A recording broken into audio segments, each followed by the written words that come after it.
সচেতন যারা, তারা ইউনিভার্সিটিগুলোতে ইসলামের পক্ষের মানুষদেরকে বিজয় দিচ্ছে। এর দ্বারা কি বোঝা যায়? নতুনরা বুঝে ফেলেছে যে ইসলাম ছাড়া এই জাতির মুক্তি কোনোদিন আসা সম্ভব নয়। ওখানে পীরেরা ভোট দিয়েছে, কওমিরা ভোট দিয়েছে, তবলিগের বিশাল জামাত ভোট দিয়েছে, আমরা বক্তারা ভোট দিয়েছি না। ভোট দিয়েছে কারা? ছাত্ররা। আন্দোলন করেছে যারা, নতুন বাংলাদেশ যারা করতে চায়, আগামীর বাংলাদেশ যারা রূপান্তর করতে চায়, যারা বাংলাদেশকে বিল্ড আপ করতে চায়, তারা ওখানে মেধাবীরা ছেলে মেয়েরা মিলে তাদের নেতা বানাইছে যারা ইসলামপন্থী, বুঝে শুনে ঠান্ডা মাথায়। তাহলে বোঝা যায় আজকে মুরব্বীরা যদি উল্টাপাল্টা করি, কিংবা আমরা আলেমরা যদি উল্টাপাল্টা করি, ওদের কাছে আমাদেরও জবাবদিহি করা লাগবে। ওরা চায় বাংলাদেশ হবে ইসলামী, আমরাও চাই আগামীর পার্লামেন্ট হবে কোরআনের পার্লামেন্ট। ঠিক কিনা বলেন? যারা চান দুইটা হাত উঁচু করে আল্লাহকে দেখা।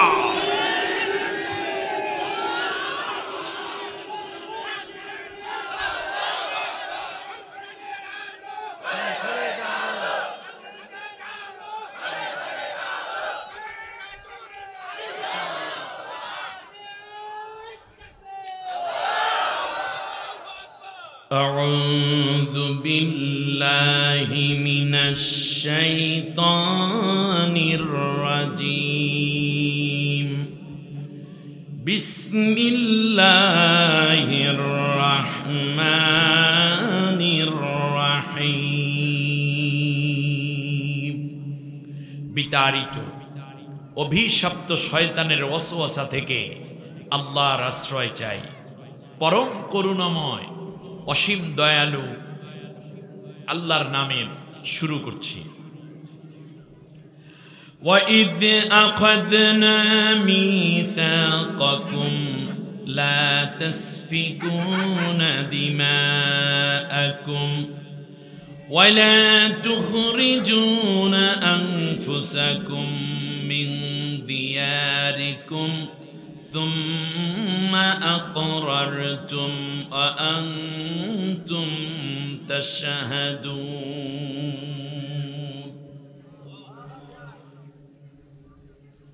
আমানতু বিল্লাহ অর্থ হচ্ছে, হে বিশ্বের মানব জাতি, স্মরণ করো এমন এক ঐতিহাসিক ঘটনা যা ঘটেছিল 4500 বছর আগে, যখন আমি বনি ইসরাইলের কাছ থেকে ওয়াদা নিলাম যে তোমাদেরকে আমি ক্ষমতা দিতে পারি, তবে ক্ষমতায় যাওয়ার পর তোমরা নিজস্ব রাষ্ট্রের অন্য মত কিংবা ধর্মের লোকদেরকে হত্যা করে রক্তপাত করতে পারবে না।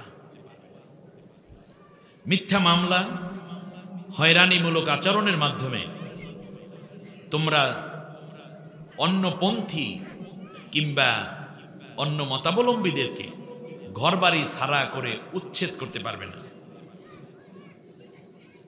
আর শোনো, ক্ষমতায় যাওয়ার পরে তোমরা কি কাজ করেছো সে ব্যাপারে তোমরা তো নিজেরাই ভালো জানো। বারাকাল্লাহু লানা ওয়া লাকুম ফিল কোরআনিল আযীম। আল্লাহুম্মা ইগফির লানা ওয়া লিওয়ালিদাইনা ওয়া লিজামিল মুমিনিনা ওয়াল মুমিনাত ইয়াওমা ইয়াকুমুল হিসাব। সূরার নাম সূরা বাকারা, 286টি আয়াত, 40টি রুকু। মদিনায় অবতীর্ণ এই সর্ববৃহৎ কোরআনের সূরাটির মধ্যে আমি আপনাদের উদ্দেশ্যে যেখান থেকে তেলাওয়াত করলাম এটা হচ্ছে 84 নম্বর আয়াত।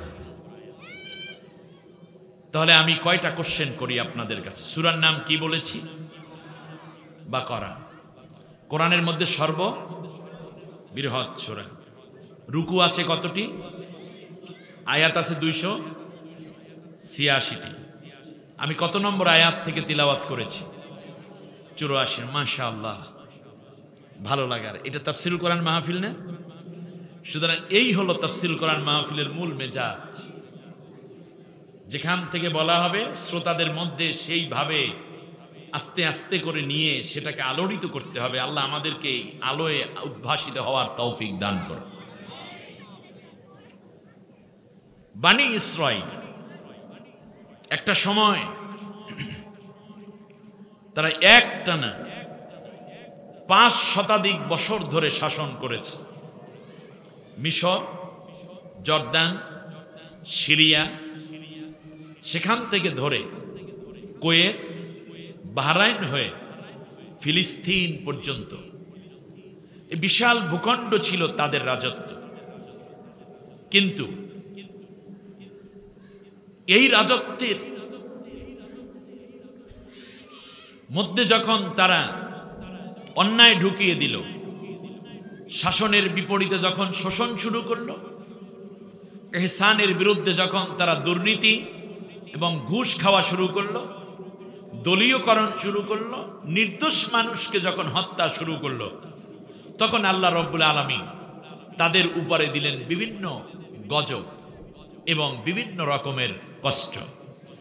অদরিবাত আলাইহিমুদ দিল্লাতু ওয়াল মাসকানা ওয়াবাউ বিগদাবিন মিনাল্লাহি যালিকা বিআন্নাহুম কানু ইয়াকফুরুনা বিআয়াতিল্লাহ ওয়া ইয়াকতুলুনান নাবিয়্যিনা বিগাইরিল হক।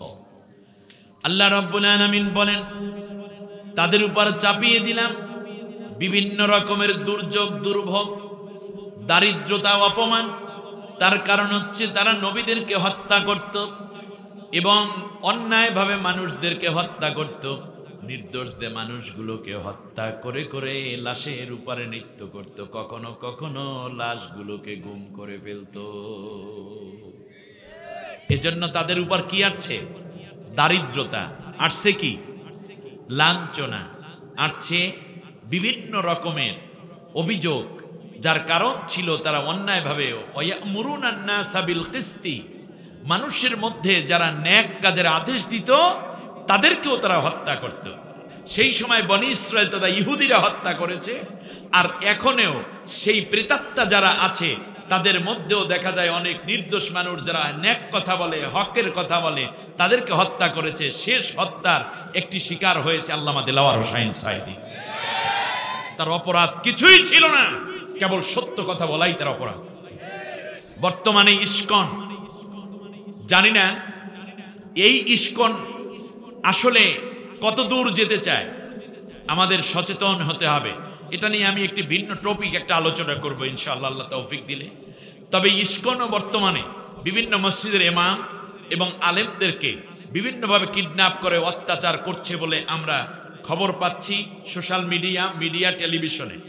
এমনকি শেষ পর্যন্ত হযরত মাওলানা হাফেজ মুফতি মহিবুল্লাহ সাহেবকে ঢাকার উত্তরা টঙ্গী থেকে তাকে পঞ্চগড় সীমান্ত এলাকায় নিয়ে হাত পা শিকল দিয়ে বাঁধা অবস্থায়, বেহুশ অবস্থায় পাওয়া গেল। তাকেও কিডন্যাপ করেছিল, খুব সম্ভব ভারতে পাচার করার জন্য। এই ইস্কন মূলত হিন্দুদেরও না, মূলত ইস্কনটা হচ্ছে ইহুদি পরিচালিত, মুসলিম এবং হিন্দুদের মধ্যে দাঙ্গা বাজিয়ে এই উপমহাদেশে, বিশেষ করে ভারত, বাংলাদেশ, পাকিস্তান, এতদা অঞ্চল, কাশ্মীর, কলকাতায়, এই সমস্ত অঞ্চলের মধ্যে রক্তক্ষয়ী একটি সংঘর্ষ বাঁধাতে চায় ইহুদিরা। হিন্দুদের সতর্ক হওয়া দরকার ইস্কনের ব্যাপারে। আল্লাহ তৌফিক দিলে ইনশাআল্লাহ ওই ব্যাপারে কোনো একদিন আসলে হিন্দুদেরও সতর্ক হওয়া দরকার।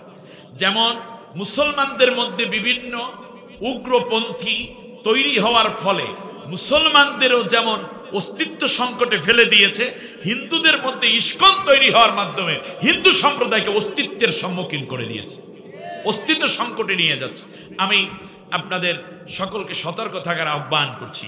যেহেতু আজকে শেষ দিন, আমাকে একটু বেশি কথা বলার জন্য আমার ভাইরা দাবি করেছেন। আসুন, আমি আশা করছি আপনাদেরকে নিয়ে কোরআনে যতটুকু পারা যায় আজকে আলোচ্য বিষয়ের মধ্যে থেকে কথা বলবো ইনশাআল্লাহ।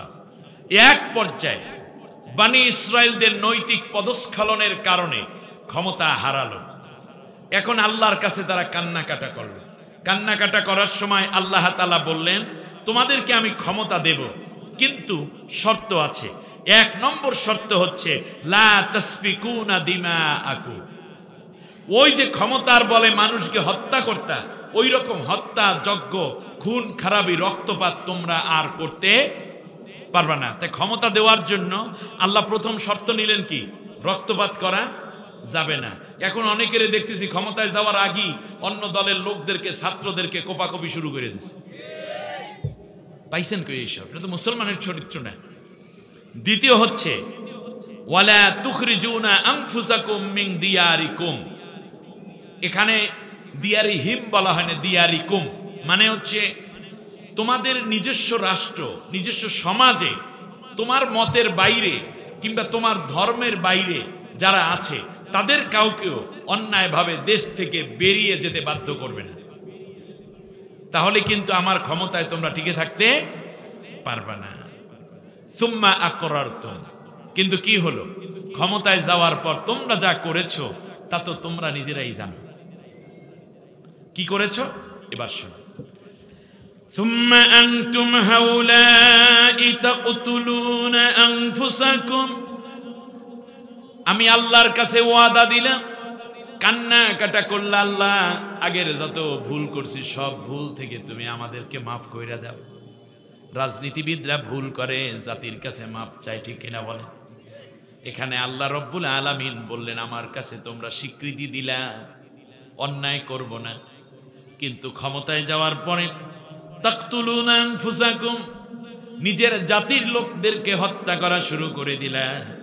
অতুখরিজুনা ফারিকাম মিনকুম মিন দিয়ারিহিম, একটা ক্ষুদ্র জনগোষ্ঠী তোমার মত এবং তোমার অন্তর্ভুক্ত, তোমার দল এবং আদর্শের না হওয়ার কারণে তাদেরকে তোমরা নিজেদের দেশ থেকে বের করে দিলা।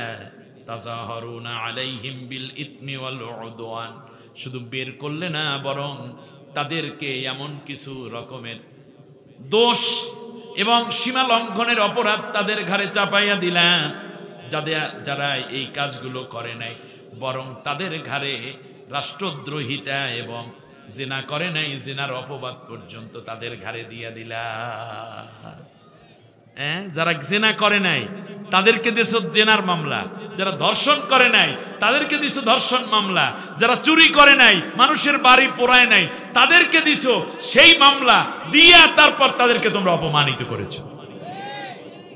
কথা বুঝে আসছে আপনাদের? কিছু মেলে? যেই মানুষটা জেনার বিরুদ্ধে কথা বললো সারা জীবন, যে সংগঠন করলে জেনা ব্যভিচার করা তো দূরের কথা, বেপর্দা হলে শপথ হয় না, তাদের বিরুদ্ধে দিয়েছো ধর্ষণ মামলা, জেনার মামলা। সাইদি সাহেবের বিরুদ্ধে দিয়েছে মানুষের থালাবাটি চুরির মামলা। তোমরা এই কাজগুলো করেছো, সীমা লঙ্ঘনের মামলা দিয়েছো। এরপর কি করলা? এরপর বললা তারা ছিল স্বাধীনতা বিরোধী, উদওয়ান, রাষ্ট্রের বিরুদ্ধে তারা বিরোধিতা করেছে, এইরকম অভিযোগ দিলা, অথচ দেশের জন্য তারাই সবচেয়ে বড় ভূমিকা পালন করেছে।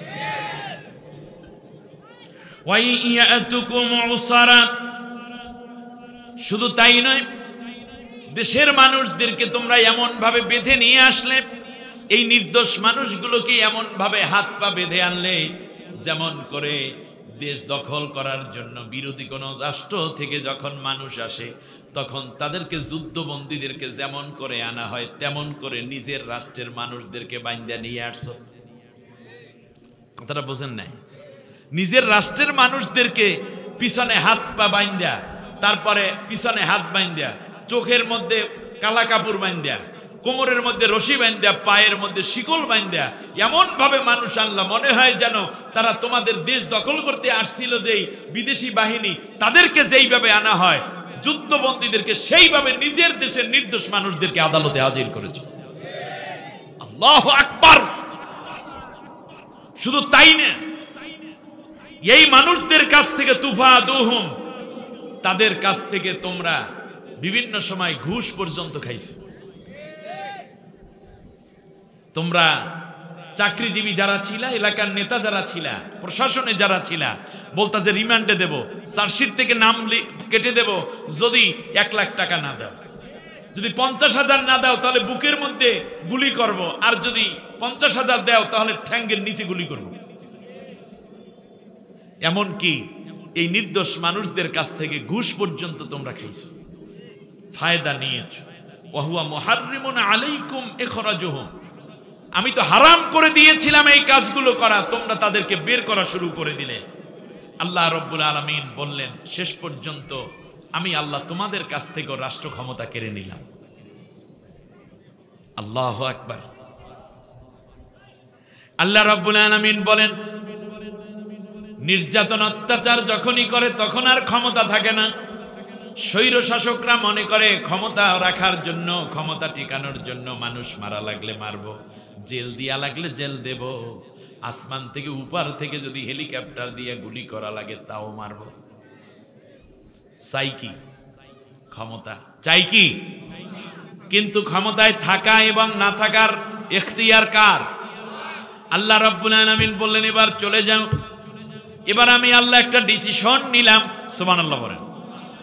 এই রকম অত্যাচার নির্যাতনের পরে আমি আল্লাহ একটা জনগোষ্ঠীকে ক্ষমতায় আনার জন্য সিদ্ধান্ত নিলাম।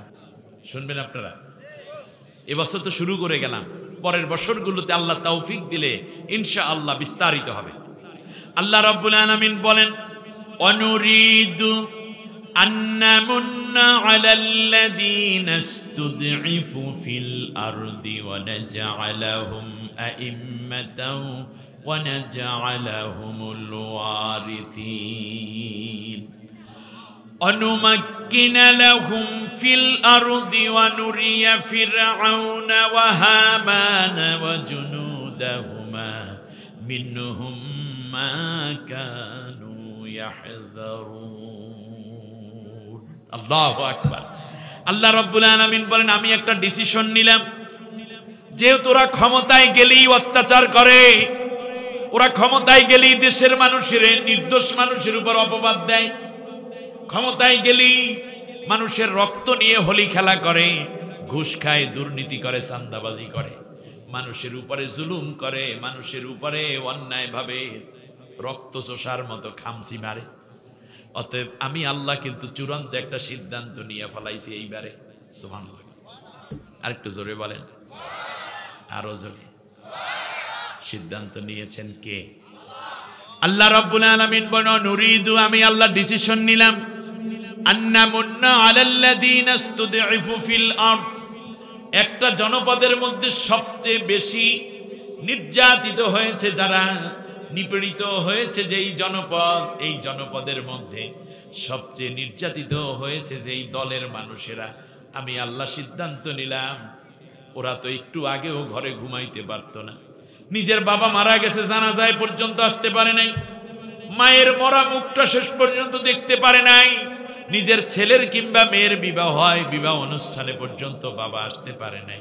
তার কারণ সে আল্লাহর কোরআনের দাওয়াত দেয়, ওই মজলিসে আসলে পুলিশে ঘেরাও করে পুরা বিবাহ পরিবেশ ভণ্ডুল করে দিবে।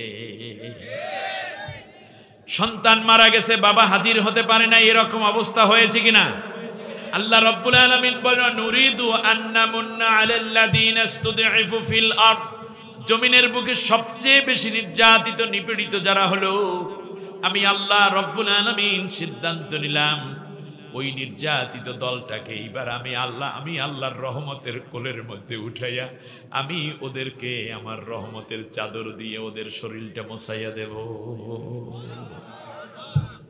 আন্নামুন্না আলাল্লাযীনা ইসতুদঈফু ফিল আরদ, সবচেয়ে বেশি নির্যাতিত হয়েছে যেই জনগোষ্ঠী, যেই দলের মানুষেরা, আমি আল্লাহ চাইলাম তাদের উপর আমার বেশি দয়া এবং মায়া দিয়ে ভরপুর করে দিতে। সিদ্ধান্ত কার? আমরা দয়া করব না? ওয়ানাজআলাহুম আইম্মাতান, আমি আল্লাহ আর একটা সিদ্ধান্ত নিলাম, এই দলের লোকদেরকে আমি ওই জাতির নেতা বানাইয়া দেব। ইমামের বহুবচন কি? আইম্মা। ইমাম অর্থ কি? নেতা। বহুবচন আইম্মা। এই দলের লোকদেরকে আমি আল্লাহ ইমামতি দিয়া দেব, এই দলের লোকদের হাতে আমি আল্লাহ নেতৃত্বের চাবিকাঠি উঠাইয়া দেব। সিদ্ধান্ত কার? আপনারা কি সিদ্ধান্ত নিতে রাজি আছেন? ওয়ানাজআলাহুমুল ওয়ারিসিন, জালেমের পরে, জালেম বিদায় হয়ে যাওয়ার পরে চেয়ারগুলো পড়ে আছে, ইউনিয়ন কাউন্সিলের চেয়ারম্যানও পালাইছে, মেম্বাররা পালাইছে, সচিবরা পালাইছে, কত টিওনো ডিসি পালাইছে, কত উপজেলা চেয়ারম্যান ভাইস চেয়ারম্যান দৌড়াইছে, এমপিরা দৌড়াইছে হোস্টেল ছাইরা, ঠিক কিনা বলেন? জাতীয় সংসদের চেয়ারগুলো, স্পিকারের চেয়ারগুলো খালি পড়ে আছে। আমি আল্লাহ সিদ্ধান্ত নিলাম ওই নির্যাতিত দলের মানুষদেরকে এই খালি চেয়ারগুলোতে বসাইয়া দিতে। সিদ্ধান্ত কার? আর একটু জোরে বলতে হবে। জামাল উদ্দিনের সিদ্ধান্ত, এই বাংলাদেশের প্রধান উপদেষ্টার সিদ্ধান্ত না, সিদ্ধান্ত কার? আল্লাহর সিদ্ধান্ত বাস্তবায়ন হবে কি হবে না? জোরছে বলেন। এখন আমাদের করণীয় আল্লাহ যেটা সিদ্ধান্ত নিয়েছেন আমরা ওইটাই নেব। সবাই রাজি আছেন? নয় পিসের বাইরে রাজি নেই। আল্লাহ যেটা চান আমরা সেইটা চাই, ঠিক কিনা বলেন? সবাই রাজি? একটু হাত উঁচু করে আল্লাহকে বলেন, আল্লাহ তোমার সিদ্ধান্ত যা, আমাদের সিদ্ধান্ত তা। বলেন আমিন। আরো জোরে বলেন আমিন। আমিন ইয়া রাব্বাল আলামিন।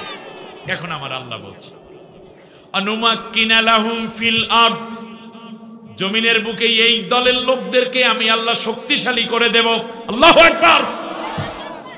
আগে ছিল কি মুস্তাদাফিন, রাস্তায় দাঁড়াইতে পারতো না, মাহফিলেও যাইতে পারতে না, মসজিদে নামাজে পর্যন্ত যাইতে পারে নাই, ঠিক না? এখন আমার আল্লাহ বলতেছেন ওদেরকে আমি শক্তিশালী করে দেব। টিওনো ডিসি এসপি ওসি সচিব হইতে শুরু করে সবাই ওদেরকে ডাকবে, স্যার কি করা দরকার বলেন দেখি। বিভিন্ন রাষ্ট্রের রাষ্ট্রদূতেরা তাদের সাথে বৈঠক করে পরামর্শ চাইবে, পরামর্শ দিবে, বলবে আছে আপনারা আগাইয়েছেন আমরা আছি। যারা আগে নিষেধ করেছিল তারাই আগে দৌড়াইয়া তাদের সাথে দেখা করবে। এটা কি শক্তিশালী করা নয়? আমার আল্লাহ ডাক দিয়ে বলেন, শোনো, আমার পছন্দসই মানুষগুলো যদি তোমরা তোমাদের নেতা বানায়া দাও, তাহলে আমি আল্লাহ রব্বুল আলামিন একটা ওয়াদা করলাম। সুবহানাল্লাহ বলেন। আল্লাহর ওয়াদা মিথ্যা না সত্য? হবে কি হবে না? সন্দেহ হইলেও হইতে পারে নাকি? অবশ্যই হবে। আল্লাহ রব্বুল আলামিন বলেন, ওয়ালাউ আন্না আহলাল কুরা আমানু ওয়াত্তাকাউ লাফাতাহনা আলাইহিম বারাকাতিম মিনাস সামাই ওয়াল আরদ। সুবহানাল্লাহ। আমি যা চাইলাম ও দুনিয়ার মানুষ তোমরাও যদি তাই করে দাও, কারণ মনিব যা চায় গোলামরাও তাই চায়। মনিব যা চায় গোলাম তাই চাইবে। গোলামদের উপর মনিব বেজার না খুশি? মনিবের কাজ, মহাজনার কাজ যদি চাকর ঠিক মতো করে, তাহলে ওই চাকরের উপর মালিক মনিব বেজার না খুশি? খুশি হইলে তাকে উপঢৌকন দেয়, বেতন বাড়ায়। মালিক তাদেরকে আর না খাওয়াইয়া রাখে না, রাগ করে না, বরং বেশি বেশি খুশি হইতে থাকে, ঠিক কিনা বলে? আল্লাহ রাব্বুল আলামিন বলেন, শোনো, জমিনের উপরে যদি তোমরা আমি আল্লাহর সিদ্ধান্তগুলো মেনে নাও, আমার উপরে যদি ঈমান আনো, আর তাকওয়াবান মানুষগুলো দিয়ে যদি দেশটা চালাও, সৎ লোক যদি সমাজে নেতা বানাইয়া দাও, আমি যেইটা চাইলাম, আর আমার কোরআন দিয়ে যদি রাষ্ট্রটা চালাও, তাহলে আমি আল্লাহ একটা ওয়াদা দিলাম, আসমানের যত বরকতের দরজা আছে, জমিনের যত বরকতের দরজা আছে, সব বরকতের দরজা আমি তোমাদের জন্য অবশ্যই খুলে দেব। ওই আসমানের মধ্যে আল্লাহর রহমত আছে না নাই? বৃষ্টির মধ্যে আল্লাহ রিজিক দান করেছেন, সেইটা গাছের মধ্যে পড়ে, গাছ ফল দেয়। আমার আল্লাহ কত সুন্দর করে বলেন, এই জমিনের মধ্যে রয়েছে তোমাদের জন্য নেয়ামত। জমিনের নিচে আমরা মনে করব না শুধুমাত্র আলু বেশি হয়, পেঁয়াজ রসুন বেশি হয়, চীনাবাদাম বেশি হয়, ইক্ষু বেশি হয়, কুমড়া বেশি হয়, এটাই না, বরং স্বর্ণের খনি কোথায়? জমিনের মধ্যে। সুবহানাল্লাহ। আমাদের দেশে স্বর্ণের খনি থাকতে পারে কি পারে না? অবশ্যই আছে। হীরার খনি কোথায়? মাটির নিচে। গ্যাসের খনি কোথায়? তেলের খনি কোথায়? কয়লার খনি কোথায়?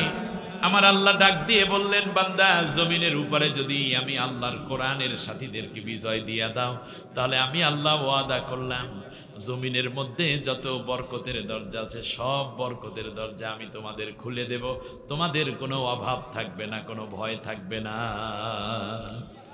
فَلْيَعْبُدُوا رَبَّ هَذَا الْبَيْتِ الَّذِي আত'আমাহুম মিন জু'ইন ওয়া আমানাহুম মিন খাউফ।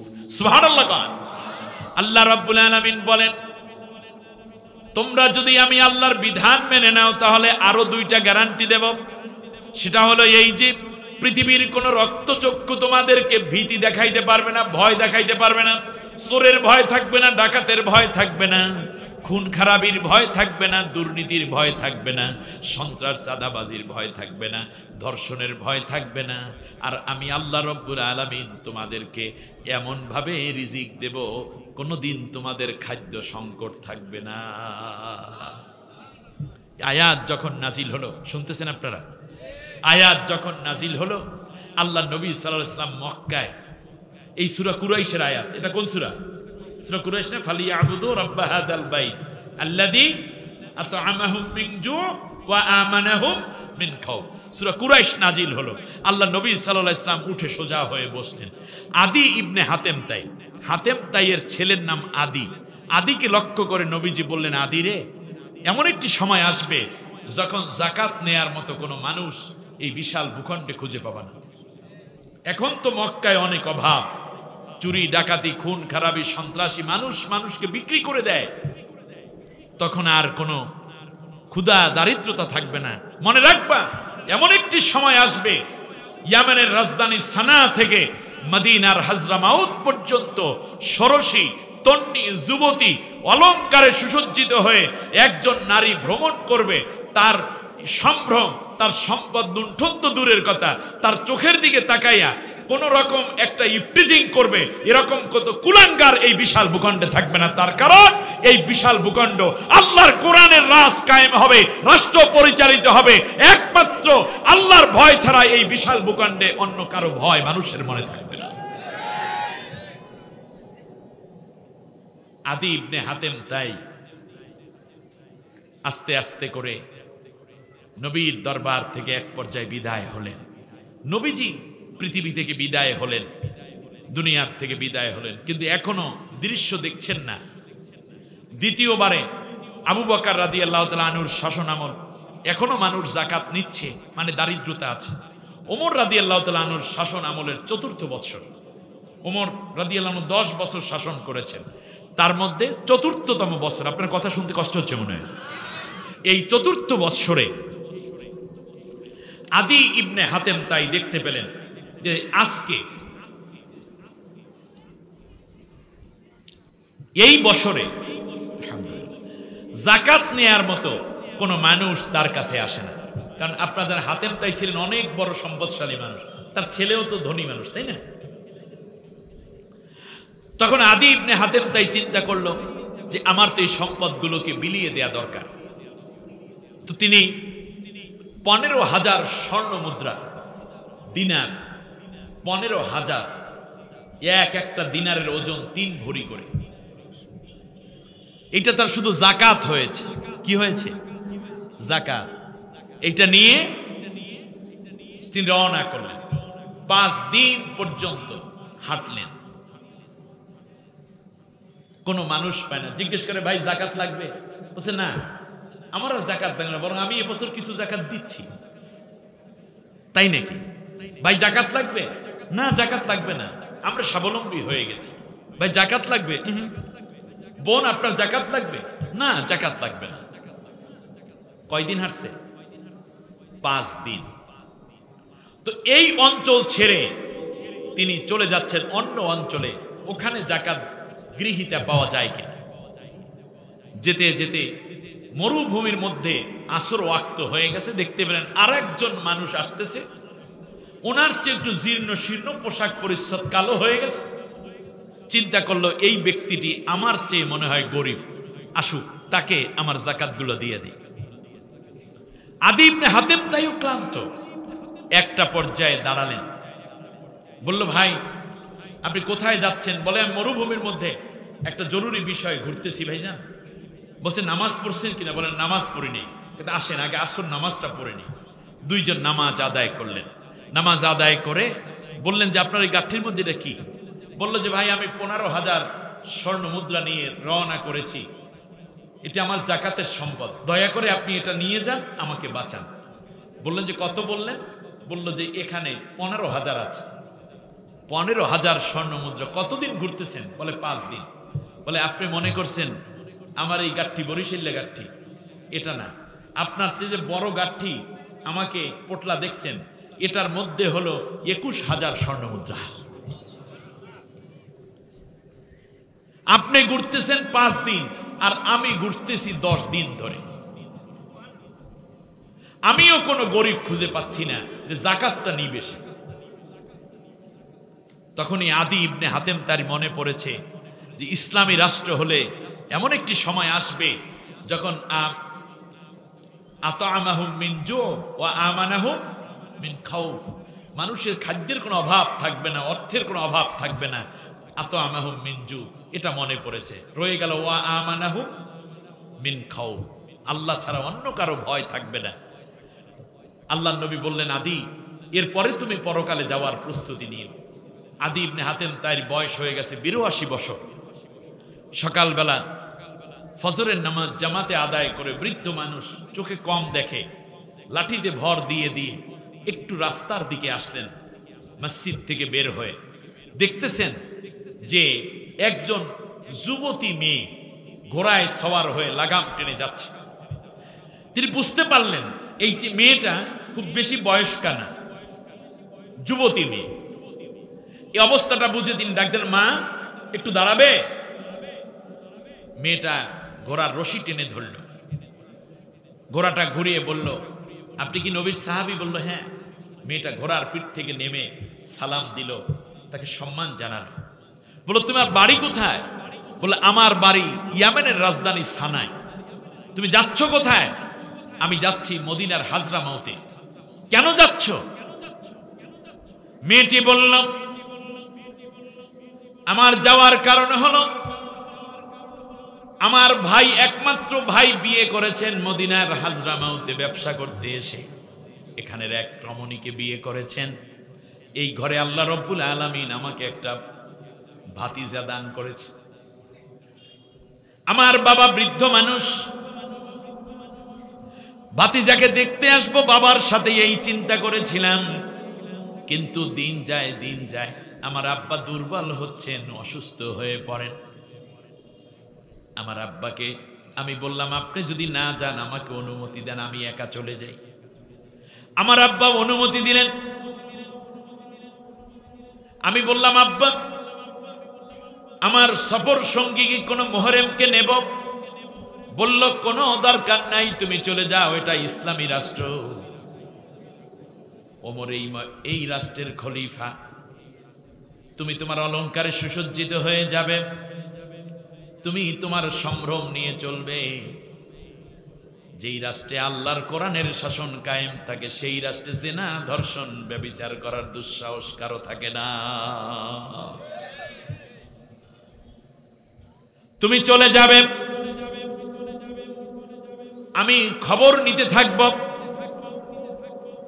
তুমি গন্তব্যে পৌঁছার পরে তুমি আমাকে খবর দিবে।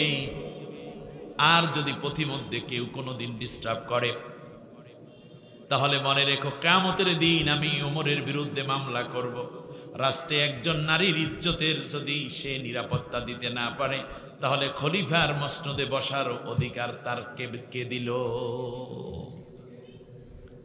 যেখানে নারীর সম্ভ্রম, নারীর অধিকার, নারীর ইজ্জতের নিরাপত্তা, মানুষের জান এবং মালের নিরাপত্তা দিতে যদি কোনো সরকার ব্যর্থ হয়, তাহলে ওই সরকারের ক্ষমতায় থাকার কোনো অধিকার ইসলামে না হয়।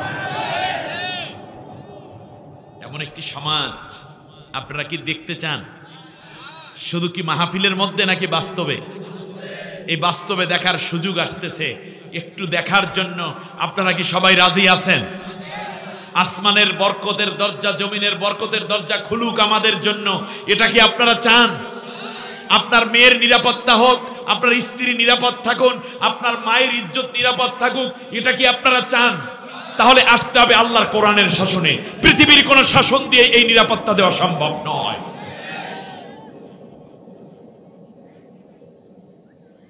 আপনারা কি কোরআন শুধু শুনতে চান না দেখতে চান?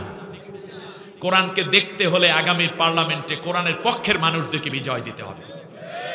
এজন্য সব দল দেখা শেষ, এবার হবে আল কোরআনের বাংলাদেশ। ঠিক কিনা বলেন? অনেক তো দেখলেন, এবার একটা দেখা শুধু দেখতে চাই। আল্লাহ রে, তুই যে কোরআনটা নাজিল করলি, এই কোরআনটা কেমন? আমরা শুধু পড়লাম আর ওয়াজে শুনলাম, এইবার কোরআন আমরা দেখতে চাই। কোরআনের মধ্যে আল্লাহ বলছেন চোরের হাত কেটে দাও। কোনোদিন দেখেছেন? এর দেখা দরকার আছে না নাই? কোরআনের মধ্যে আল্লাহ নামাজ পড়তে বলেছেন, নামাজ আমরা পড়ি, মানুষ দেখে, আমনেরটা অন্য দেখে, অন্যেরটা আপনি দেখেন, ঠিক কিনা বলেন? আল্লাহ রোজার কথা বলছেন, রোজা রাখি, ইফতার করি, একে অন্য দেখে, আবার মানুষের অনেক সময় দেখে বলায় অন্যেরটাও আমরা দেখি। হজ করতে আল্লাহ বলেছেন, হজ মানুষে দেখে, আমরাও দেখি, ঠিক কিনা বলেন? বিয়ে করতে আল্লাহ বলছেন, আমাদের বিবাহের অনুষ্ঠানগুলো মানুষে দেখে, দেখে কিনা? দেখে। তাহলে সবকিছুই কোরআনের এই ইবাদতগুলো দেখলাম, কিন্তু চোরের হাত কেটে দাও, ঘুষ মুক্ত পরিবেশ হবে, মদক মুক্ত সমাজ হবে, জেনা মুক্ত রাষ্ট্র হবে।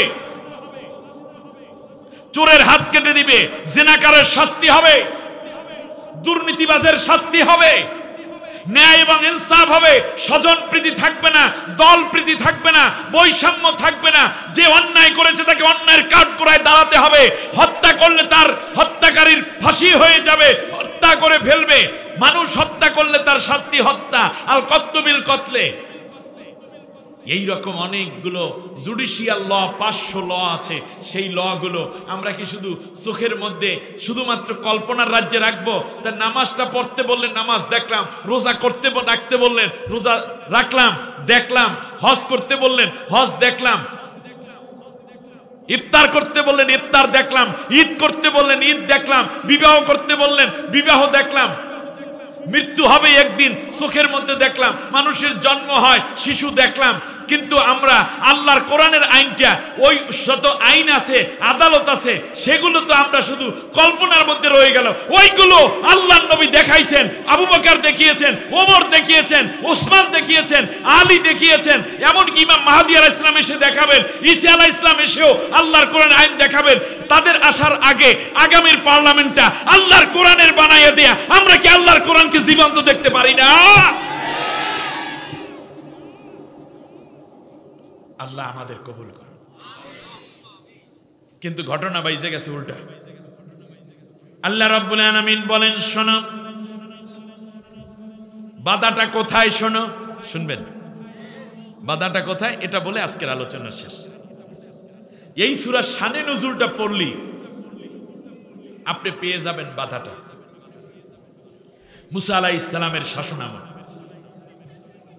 মুসা আলাইহিস সালাম মিশরের নবী, তখন রসুল, শাসনামল না, সরি, তিনি আসছেন। নবীর কথা, নবী দোয়া করলে আল্লাহ পোকামাকড় উঠাই নিয়ে যান, ব্যাঙের নামক গজব উঠাই নিয়ে যান, বন্যা উঠাই নিয়ে যান, এই উকুন উঠাই নিয়ে যান। আপনারা জানেন কিনা? গজব উঠে যায় নবীর দোয়ায়। কিন্তু নবীকে এরপরেও জাতির সবাই মানতে চায় না। একটা পর্যায়ে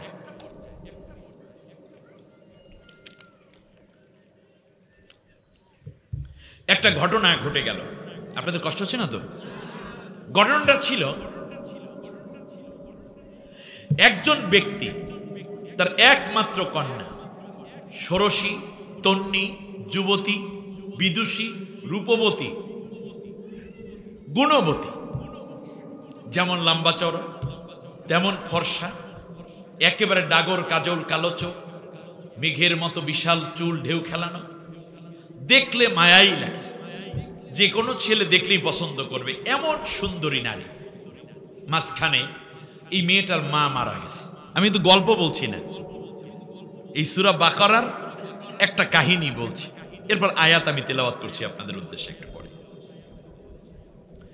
মা মারা যাওয়ার পরে বাবা মেয়েটাকে নিয়ে একটা ঘরে থাকেন। বাড়ির পাশেই এই যে বাবা, ওনার আরেক ভাই আছে, সেই ঘরে একটা ছেলে আছে।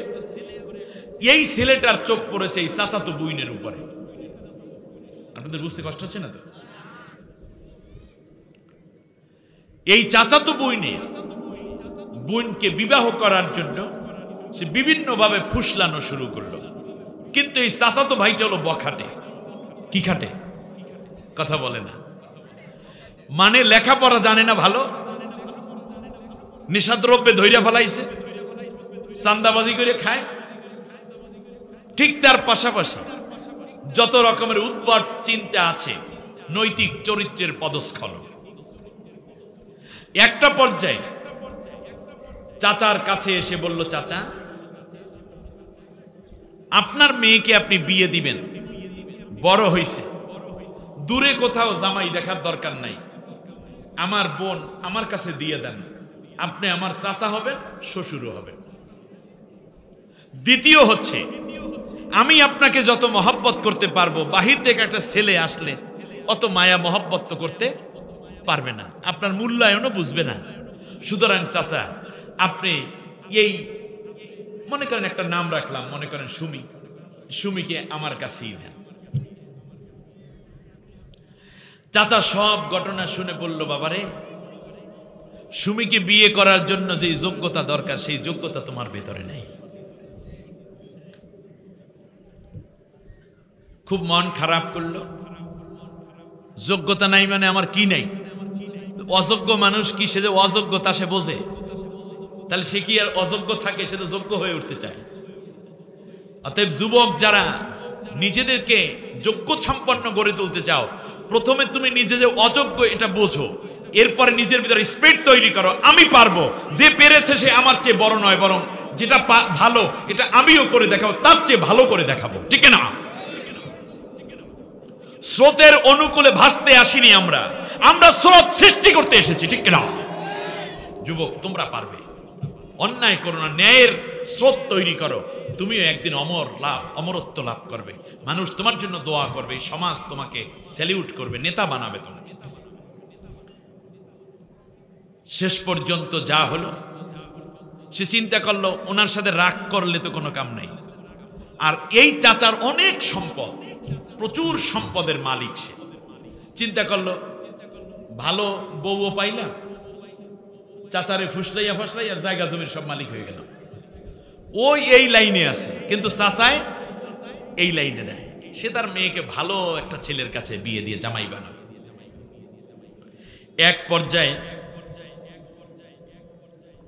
গোপনে গোপনে মেয়েটাকে সে কন্ট্রোল করার চেষ্টা করে। মেয়েকে, সেটা হচ্ছে মেয়ে যখন পাঠশালায় যায়, মাঝখানে দাঁড়াই থাকে, বুকে হাত বাঁধে এতিমের মতো, একটু গোলাপ ফুল দেয়, একটু রুমাল দেয়, একটা মুস্কি হাসি দেয়, এরপর বলে, সুমি দাও, তোমার বইগুলো দাও, আমি স্কুল পর্যন্ত আগাই দিই, তুমি ওঠো আমার গাড়িতে, তোমার পৌঁছাই দিই। এইসবে কাজ হবে না, তুমি আমার চাচাতো ভাই আছো, এই পর্যন্ত থাকো। আমি এই সমস্ত রং সঙ্গে বিশ্বাস করি না। আমার আব্বা আমাকে যেখানে বিয়ে দিবে আমি সেখানে বিয়ে বসবো, তুমি আমার সাথে ফাজলামি করিও না। দুইও জায়গা থেকে সে কি হইল? ব্যর্থ হলো। ব্যর্থ হওয়ার পরে এইবার মনের মধ্যে শয়তান কি শুরু হয়েছে, চাচাকে মেরে ফেলবে। শুনতেছেন না আপনারা? চাচাকে যদি মেরে ফেলা হয় তাহলে লাভটা হবে কি? লাভ হবে এই চাচাতো বোন আর তো কেউ নাই তার, অতএব আমি তাকে বিয়েও করতে পারবো, সম্পদও পেয়ে যাবে।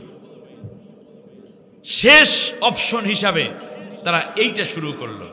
দুনিয়ায় যারা 2 নম্বর চিন্তার অধিকারী তারা এইটাই করে, যে মাইরে ফলাইলেই বাঁচবো, মাইরে ফলাইলেই সব হয়ে যাবে, মাইরে ফলাইলেই আমার ক্ষমতাটা দীর্ঘ হবে। ঠিক না বলেন? কত মারবা? ফেরাউন 80,000 শিশুকে হত্যা করেছে, কিন্তু যেই শিশু বড় হয়ে তার গলা টিপে ধরবে সেই শিশু তার ঘরেই পালিত হচ্ছে। ভাইরা আমার, খেয়াল করুন, গভীর রাত, মেয়েটা ঘুমায় ভেতরের রুমে, বাবা ঘুমায় সামনের রুমে। গভীর রাতে গিয়ে ডাক দেয়, দরজায় নক করেছে, বলল কে? বলল আমি আসছি চাচা। ভাতিজা আসছে চাচার ঘরে, দরজা কি না খুইলা পারে, কিন্তু ভাতিজা নিয়ে আসছে ছুরি, অস্ত্র। চাচা দরজা খুলে দিলেন, মেয়ে ঘুমায় ভেতরের রুমে, তার কাছে তো কোনো খবর নাই। সাথে সাথে চাচার মুখটাকে চেপে ধরেছে। চাচা বৃদ্ধ মানুষ, বুকের মধ্যে ছুরি চালাইয়া চাচার মৃত্যু নিশ্চিত করলো, কল্লাটা কাইটা ফালাইল। চাচাকে জবেহ দিল। চাচা তর পাচ্ছে, রক্তে রঞ্জিত হয়ে গেল ঘরের ফ্লোর। তারপরে এই লাশটাকে কাঁধের মধ্যে করে করে টেনে টেনে এই ভাতিজা, এই যে মহল্লা, এই মহল্লার পরের আর এক মহল্লার জঙ্গলের মধ্যে চাচার লাশটা ফেলে আসছে। এরপর সুন্দর করে গোসল টোসল করে আসছে, ঠান্ডা মাথার খুনি। গোসল টোসল কইরা ঘুম তো আর আসে না।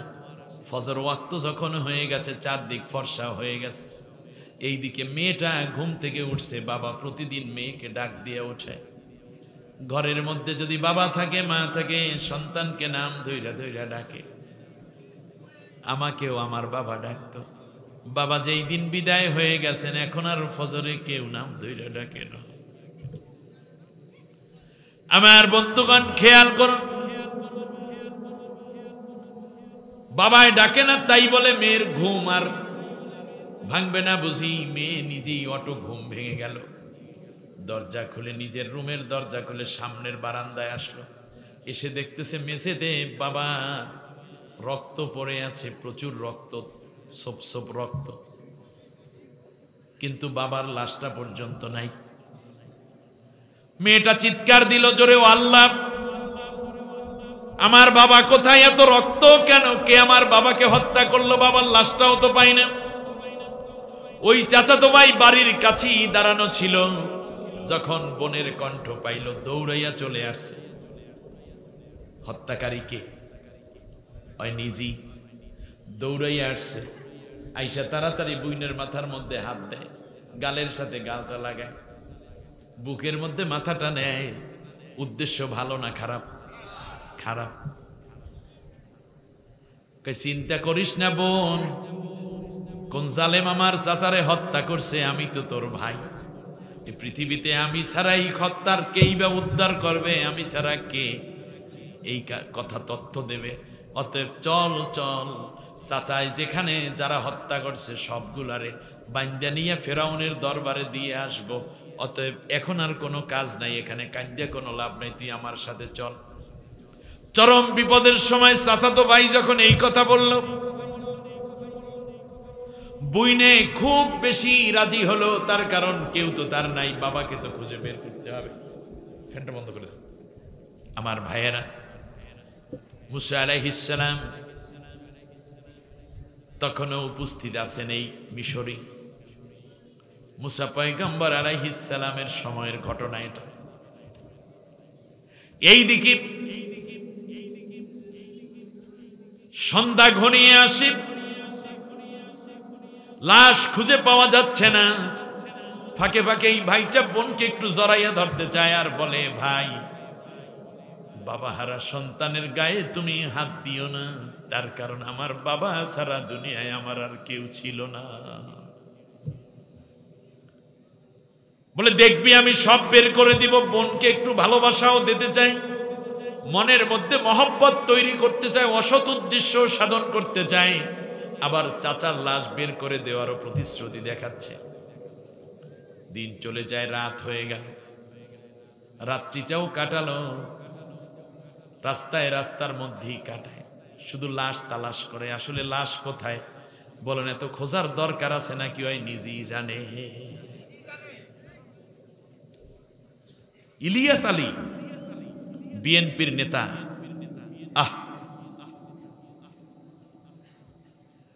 তাকে হত্যা করা হয়েছে এটা পলাতক প্রধানমন্ত্রী জানতো, লেডি হিটলার জানতো। এরপরেও তার ছেলে মেয়ে স্ত্রীকে সান্ত্বনা দেয়, কোনো চিন্তা করবা না, খুনি তোমার আব্বুকে এনে দেব অথবা খুনিদেরকে বের করে দেব, তোমার আব্বুর লাশ, তোমার আব্বুকে কেউ মারতে পারবে না, সান্ত্বনা দেয়। ঠিক না? আসলে নিজেই মারছে সে। মৃত্যু তার যে মেরেছে এ খবর তার কাছে আছে। ও জানে ওই হত্যা করেছে, এরপরেও বুইনের লইয়ে ঘরে দেখাইয়ে দেব হত্যাকারীকে। কোনদিন ওরা রেহাই পাবে না, খুনি যেখানে তা করে খুঁজে বাড়ি করতে করাই হবে। শয়তান কারে হয়? সকাল হয়ে গেছে, মেয়েটা কেঁদে কেঁদে হয়রান, চোখে ঘুম নাই, চোখ ফুলে গেছে কাঁদতে কাঁদতে। বাবা, আর মেয়েরা বাবাকে একটু বেশি ভালোবাসে, অনেক বেশি ভালোবাসে। মেয়েদেরকেও বাবা একটু বেশি ভালোবাসে, কিন্তু এরপরেও কিছু কুলাঙ্গার বাপ আছে, বাবারে সম্পদ না, মেয়েরে সম্পদ না দিয়ে ছেলেরে সব লিখে দিয়ে যায়। ছি! নবীজি বলেছেন, কেউ যদি তার ওয়ারিসের অংশ কেটে দেয়, আল্লাহ কিয়ামতের দিন তার জান্নাতের অংশ কেটে দিবেন। তুমি বাবা তাবলীগ করো, হাজী সাহেব, মসজিদের ইমাম, পীর, বুজুর্গ, কিংবা জামাত ইসলামী করো, অথবা তুমি কওমিতে দরসে নিজামের ছাত্র, আলেম, তুমি বক্তা, তুমি ইমাম, তুমি আখতে কোনো কাজ নাই, ওয়ারিস ঠকাইছ, নিশ্চিত জাহান্নাম। বন্ধুরা আমার, মেয়েটাকে বলল যে চল, আজকে খুঁজা পাবোই পাবো। সকাল যখন মানুষেরা ঘুমায়, মুরব্বীরা সকালবেলা নামাজ কালাম পড়ে, যাদের প্রার্থনা করে, যার যার প্রার্থনা সকালবেলা করে রাস্তায় একটু বের হয়েছে মানুষেরা, যুবকরা। এমন সময় ওই জঙ্গলের ধারে নিয়ে গেছে বোনকে, নিয়ে বলতেছে, এই তো পাইছি, এই তো আমার চাচার লাশ। কে আছো গো? আমার চাচারে যারা হত্যা করছে এই অঞ্চলের মানুষেরা সবগুলাকে আমি ফেরাউনকে ধরাই দেব। আর ফেরাউন এই জিনিসই তালাশ করে, উদ্বাট মামলা টামলা পাইলে। খেয়াল করছেন কিনা? একটা সময় ছিল না, পুলিশে খালি মামলা কোন রকম হইলেই হয়, বেনামি মামলা, গাইবি মামলা, এলাকা জড়িয়া মামলা। গাড়ি ভাঙছে গে তার খবর নাই, কিন্তু এলাকা শেষ হয়েছে কি হয় নাই? একটা সময় এরকম ছিল না? গাইবি মামলা, বেনামি মামলা, যারে ধরে তার নামে আসামিতে চলে যায়। এক পর্যায়ে মুসা আলাইহিস এই ছেলেটা বলল যে তোমরাই আমার চাচাকে হত্যা করেছো। লোকগুলো দৌড়ে চলে গেল, গিয়ে বলতেছে, বাবা কি হলো এখানে? আরে আপনারা আমার চাচারে মাইরে ফলাইলেন, আর আপনারা বলতেছেন কি হয়েছে? সবই তো আপনারা জানেন। বলে কি জানি? বলছি এই যে দেখেন, এই তো আমার চাচার লাশ, এখানেই তো আমার চাচাকে আপনারা হত্যা করেছেন। বললো যে কি বলো তোমরা? আমরা রাত্রে ঘুমাইয়াছিলাম। বলছে আপনারা করেন নাই, কিন্তু আপনার যুবক ছেলেরা করেছে। বলে কেন করবে? বললো যে আমার এই বুইনের বিয়ে করবে আর সম্পদ পাইবে, এই জন্য করছে। ঘটনা বুঝেন নাই? বলে তোমার বুইনেরও আমরা চিনি না, আর কি সম্পদ আছে তাও আমরা জানি না। সুতরাং এই উদ্ভট কথাবার্তা বলে আমাদেরকে খেপাইয়া তুইলে কোনো লাভ নেই। বললো যে না, আমি ফেরাউনের কাছে যাইতে আছি, রাখা। এর মানে মামলাটা করতে পারলেই হলো। কোনো না বাবা রাখ, তোর হাতে ধরছি, এই হলো আমার বোন। এলাকার সব লোকরা একত্রে বসলো, মহল্লার লোকে, তোমরা কি কেউ এই কাজ করছো? না, আল্লাহর কসম আমরা এই কাজ করিনি। এক পর্যায়ে দাদির লোকেরা বলল যে একটা কাজ করি, যেহেতু আমরা অস্বীকার করি, কিন্তু এই ছেলেটা মানতেছে না, আমাদেরকে মামলা দেবেই দেবে, একটা কাজ করি, এই সময়ের যে পয়গম্বর আছে মুসা আলাইহিস সালাম, আমরা তার কাছে যাই, তার কাছে গিয়ে জানতে চাবো কে হত্যা করেছে, কারণ তিনি সবসময় আল্লাহর সাথে কথা বলেন। কেউ জানে না, কিন্তু কে জানবেন? আল্লাহ তো জানবেন কে হত্যা করেছে। মুসা আলাইহিস সালামের কাছে তারা চলে গেল, দুই পক্ষ, এইদিকে ছেলে অর্থাৎ ভাই এবং চাচাতো বোন, আর ওই পক্ষের মুরব্বীরা এবং যুবকরা। গিয়ে যখন বলল যে মুসা, আল্লাহর পয়গম্বর, ঘটনা হলো এই, আপনি একটা কাজ করেন, আমাদেরকে মেহেরবানি করে একটু বলে দেন আমরা এই জায়গা থেকে কিভাবে উদ্ধার পেতে পারি, যাতে করে আমরা সত্যিকার যে নির্দোষ এটা প্রমাণিত হবে, আবার যে দোষী তাকেও প্রমাণিত করে আদালতের কাঠগড়ায় আনা হবে। আপনি দয়া করে আল্লাহর কাছে একটু জিজ্ঞেস করেন, আসলে এই লোকটাকে, বৃদ্ধকে কে হত্যা করেছে? মুসা আলাইহিস সালাম চলে গেলেন আল্লাহর কাছে, সুবহানাল্লাহ বলেন। মুসা আলাইহিস সালাম তুর পাহাড়ের মধ্যে আল্লাহ রাব্বুল আলামিনের সাথে কথা বলতেছেন। অনেক কথার ফাঁকে মুসা জিজ্ঞেস করে, আল্লাহ রাব্বুল আলামিন, গত রাত্রে যে একটা ঘটনা ঘটে গেল, যেইটার জন্য লোকেরা আমার কাছে আসছে, আপনি দয়া করে বলে দেন এই ঘটনাটা কে ঘটাইল, সেই খুনিটা আসলে কে? আল্লাহ রাব্বুল আলামিন চাইলে খুনির নাম বলে দিতে পারতেন কি পারতেন না, কিন্তু আল্লাহ রাব্বুল আলামিন বলেন নাই। তার কারণ ঘটনা ঘটছে কোথায়? জমিনে, সমাজে। সমাধা করতে হবে কোথায়? আসমান থেকে না সমাজ থেকে? ইয়েস,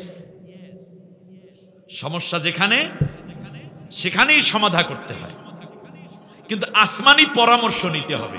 অতএব আমাদের সমাজই সমাধা হবে, কিন্তু পরামর্শ নেব আসমানি কিতাবে। সুবহানাল্লাহ বলেন। আল্লাহ রাব্বুল আলামিন বলেন, আমি পরামর্শ দিচ্ছি, শোনো। ও মুসা, ওদেরকে বলে দাও তারা যেন একটা গরু জবেহ দেয়।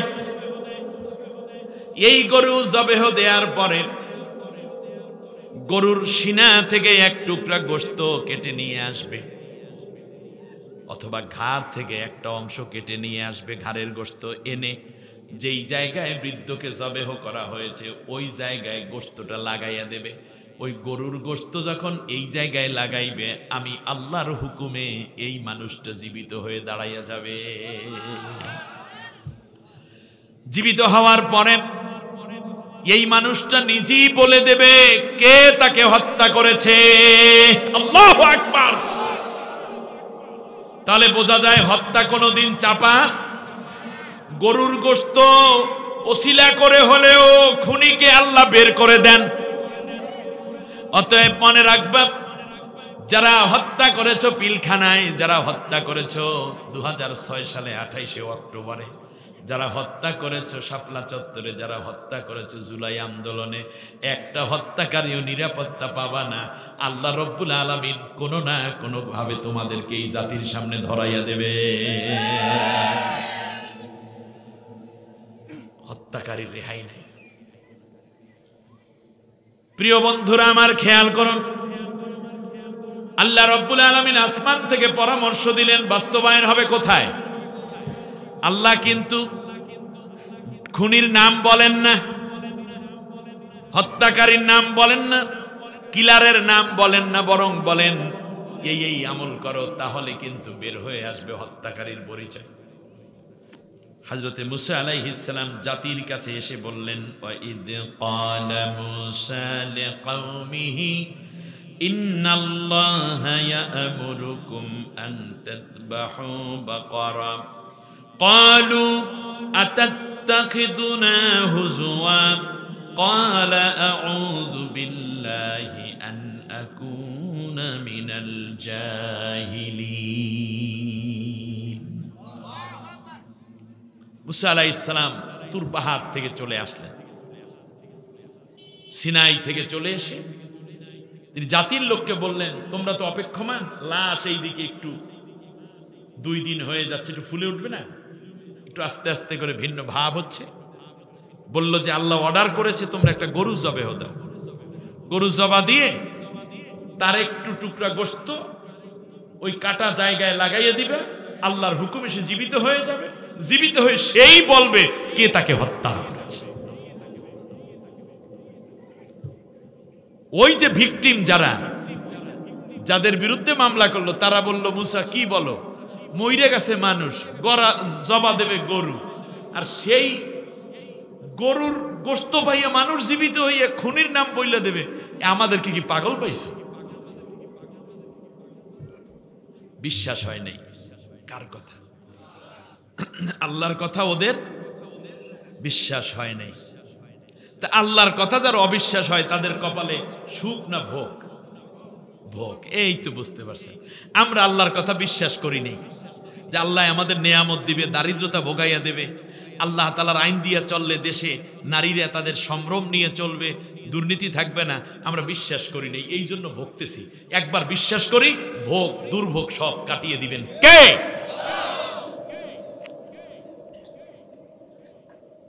মুসা আলাইহিস সালাম বলেন, আমি আল্লাহর কাছে পানা চাই, তোমরা যা ইচ্ছা তাই করো। ছেলে আর মেয়ে দুইজনে কয় এখনই যাব। কয় না, পায় ধরছি। ফিরাউনের কাজ হইল আসামি ধরা আর চান্দা তোলা, টাকা তোলা, ঘুষ খাওয়া। কে অন্যায় করছে সেটা দেখার বিষয় নয় ফিরাউনের। অতএব পৃথিবীতে ফিরাউনের রাষ্ট্রে ন্যায় বিচার কোনোদিন থাকে না। বিগত সময়েও ন্যায় বিচার থাকলে সাইদি সাহেবকে 13 বছর তো দূরের কথা, 13 সেকেন্ডও জেলে রাখার কোনো কথা নয়। কত হত্যা হলো, কত নির্যাতন।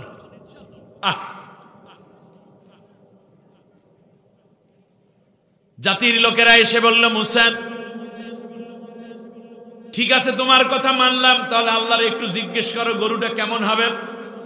ক্বালু দুউ লানা রাব্বাকা ইউবায়্যিন লানা মা হিয়া ক্বালা ইন্নাহু ইয়াকুলু ইন্নাহা বাকারাতুন লা ফারিদু ওয়ালা বিকর আওয়ানুম বাইনা যালিকা ফাফআলু মা তু'মারুন।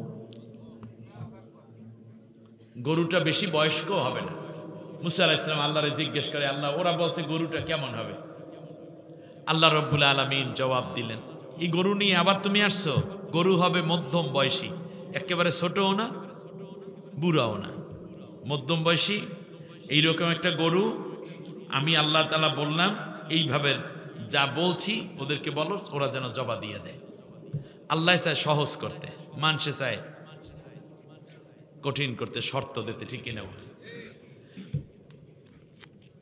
মুসা আলাইহিস সালাম বললেন, গরু একটা হইলেই হবে, মাজারও বয়সী, একেবারে শিশুও, একেবারে বাছুর গরুও না, আবার বুড়াও না।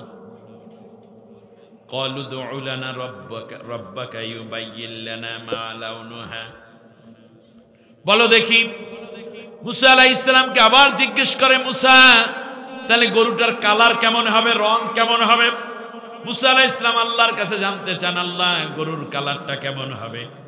ক্বালা ইন্নাহু ইয়াকুলু ইন্নাহা বাকারাতুন সাফরা ফাকিউন লাউনুহা তাসুররুন নাযিরিন। কি চমৎকার কথা, যে গরুটা হবে পীত বর্ণ, দেখলে চক্ষু শীতল হবে।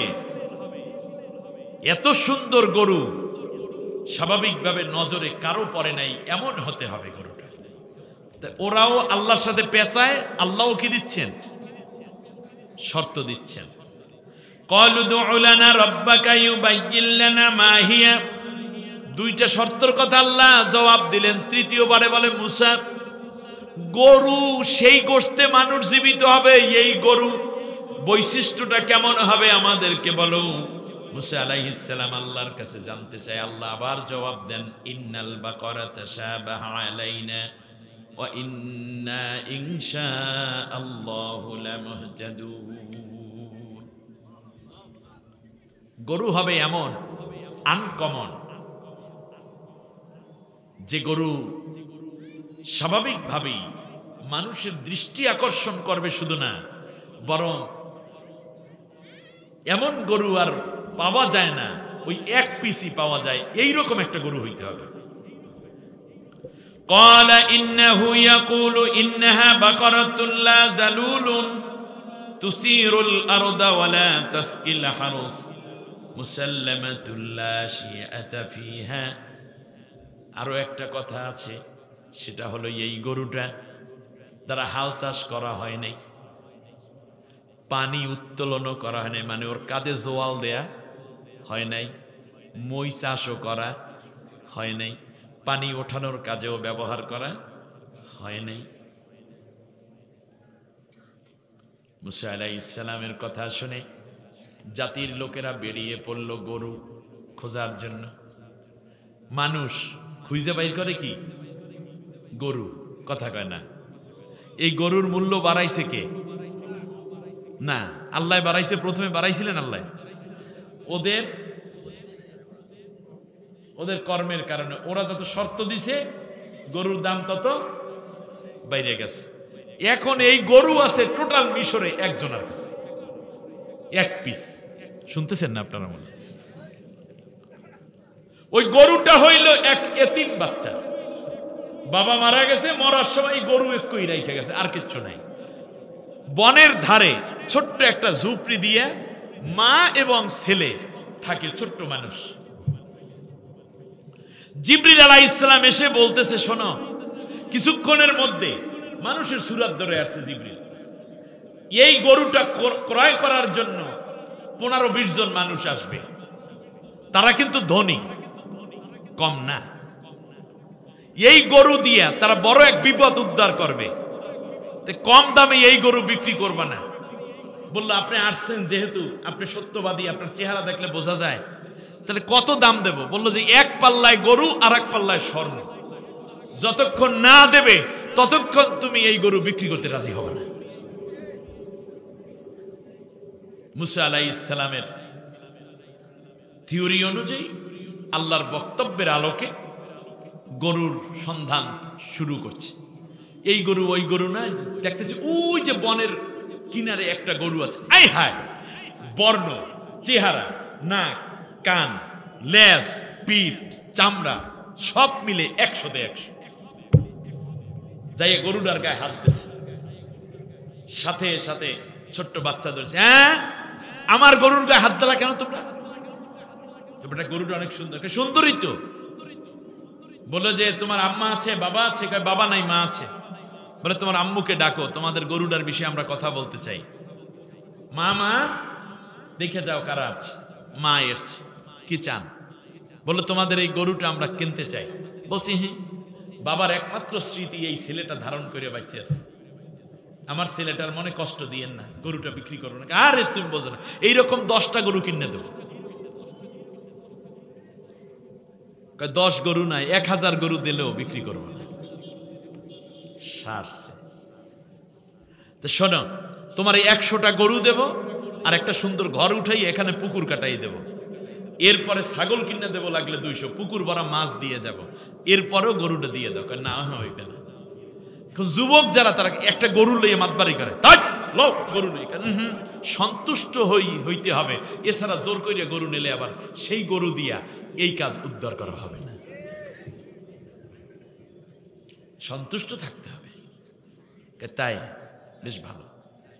শেষ পর্যন্ত মুরব্বীরা যাই কয়, মাগো বুঝলাম না হয়, ওই পোলা পাইনে কথা বলছে, ওরা জেনজি তো, ওকে মাথা গরম, তুমি একটু বলো দি কি হইলে দেবা? 10 লাখ 20 লাখ? দূর নেই, 10 কোটি বললো তো দেব না। গরুটার সাথে আমার ছেলের জীবন জড়িত, আপনি বোঝেন না? কি এক জিনিস। শেষবারে দেখতেছে, হায় হায়, এইদিকে লাশ ফুলে উঠতেছে, কোন ক্রমে যদি ঝামেলা হয় তাই ওরা ফেরাউনের কাছে যাওয়ার জন্য তাড়া করতে আসে, তাতে ইজ্জত নষ্ট হয়ে যাবে। কেমনে কি হয়? তাড়াতাড়ি করে বলল, কি হইলে দেবা সেইটা বলো। বললো যে আপনারা যেহেতু এত বলা বলি করতেছেন, গরু দিতে পারি, গরুর একটা দাড়ি পাল্লা আনবো, এক পাল্লায় গরু দেব আর এক পাল্লায় স্বর্ণ দেবে। স্বর্ণ এবং গরু সমান সমান ওজন যখন কাটায় নিক্তিতে ঠিক হয়ে যাবে, সেই সময় আমরা আপনাকে গরুটা দেব, এছাড়া দেব না। মা এইটা কি সম্ভব? তুমি কি বলতেছো? কথা এইটাই, এর বাইরে হবে না। কিছু দূর যাওয়ার পর চিন্তা করলো, গরু লইয়ে না গেলে তো কোনো লাভ নেই, তাহলে তো সবাই আসামি হয়ে যায়। শেষ পর্যন্ত মহিলাদের নাকের ফুল, কানের দুল, হাতের চুড়ি, গলার চেন সবগুলা আইনা এক পাল্লায় দিয়েছে, আর এক পাল্লায় এই 68 কেজি ওজনের গরুর বাছুরটা দিয়েছে। এতিমরা পাইয়া গেল সম্পত্তি, আর ওরা হইল নারীদের অলংকারহীন, মাঝখান থেকে পাইল হারাকলা একটা গরু। সব মিলে পেয়েছে কি? একটা গরু। এই গরু জবেহ দিল মুসা আলাইহিস সালাম। মুসা আলাইহিস সালাম জবেহ দিয়ে যখন এই গরুর থেকে কাটা একটু অংশ গোশত এনে এই মৃত ব্যক্তির গলার মধ্যে লাগাইল, সাথে সাথে মৃত ব্যক্তি জীবিত হয়ে গেল। মুসা আলাইহিস সালাম আল্লাহর পয়গম্বরকে সালাম দিলেন। এই লোকটা, মেয়েটা দৌড়ে এসে বাবাকে জড়াইয়া ধরছে, আব্বা। মেয়ের মাথার মধ্যে হাত বুলায় বাবায়। আর হযরতে মুসা আলাইহিস সালাম জিজ্ঞেস করেন, তোমাকে কে হত্যা করেছে? বলল যে আমাকে হত্যা করেছে আমার এই ভাতিজা, এই ভাতিজা। সাথে সাথে ভাতিজা হত্যার আসামি হয়ে গেল। গরুকে কেন্দ্র করে এই জায়গায় আলোচনা আছে, এই জন্য সূরার নাম সূরা বাকারা। বাকারা অর্থ কি? গরু। বাকারা অর্থ কি? গাভী বলেন, গরু বলেন, যা বলেন। কিন্তু এই গরুর দাম বাড়ছে কি? আল্লাহ কি বাড়াইছে নাকি মানুষের বাড়াবাড়ির কারণে আল্লাহ বাড়াইছে? আল্লাহ কইছে গরু জবা দিতে, একটা গরু জবা দিলেই তো হয়ে যাইত। যে কোনো একটা গরু হয়তো 20-25 হাজার টাকা ওই বাজারে, সেই সময় না হয় 200-300 টাকাই ছিল। কিন্তু খালি পেশায় এইটা লাগবে, ওইটা হবে, এইটা হইবে না, ওইটা হবে, ওইটা হবে, ওইটা দাও, ওইটা নাও, ওইটা দাও, এমনি করে করে আস্তে আস্তে করে গরুর দাম বাড়াইয়া দেওয়া হয়েছে, ঠিক কিনা বলে? অতএব আমাদের দেশেও বর্তমানে কিন্তু ইহুদিদের চরিত্র ঢুকে গেছে। যেইটা সরকার পালাই গেছে তারও ওই রকম চরিত্র ছিল। নির্বাচন হইতে হবে, একটা সুষ্ঠু নির্বাচন দিলেই তো হয়, কিন্তু না এই কায়দায় হইতে হবে, ওই কায়দায় হইতে হবে, এইটা মানি না, ওইটা মানি না। যত বেশি শর্ত দিচ্ছে তত গরুর দাম বাড়ছে। এর মানে হচ্ছে যারা এই সমাজ নিয়ে চিন্তা করে নাই, যারা এই রাষ্ট্র নিয়ে চিন্তা করে নাই, তাদেরকে এখন বড় বড় পদে বসাইয়া বসাইয়া বুদ্ধিজীবী বামপন্থীদের দাম বাড়তে আছে, ঠিক কিনা?